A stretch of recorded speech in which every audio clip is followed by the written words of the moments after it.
अस्सलामुअलैकुम। आज एक नूरीनगर ब्लॉक में अफसोसनाक वाक़या हुआ। एक 30 साला बच्ची, जिसका नाम सगीरा फ़ातिमा है, वो ख़ुदकुशी की। 3 बच्चे हैं।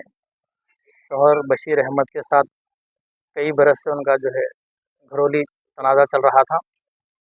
वो रहने वाले कर्नाटक के हैं।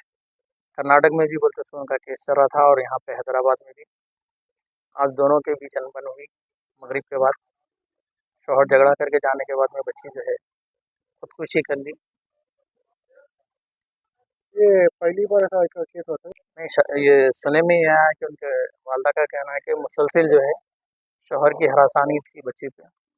शादी के 1 साल के बाद से ही बोलते सो जो है शौहर हरासा कर रहा था। उसी वजह से जो है वो बच्ची बर्दाश्त नहीं करके आज ये इक़दाम किया है।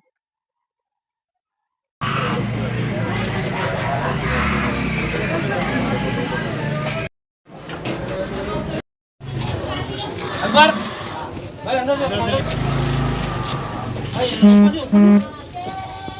इमरान बढ़िया अंदर तू कौन बढ़िया इधर थोड़ा इधर हां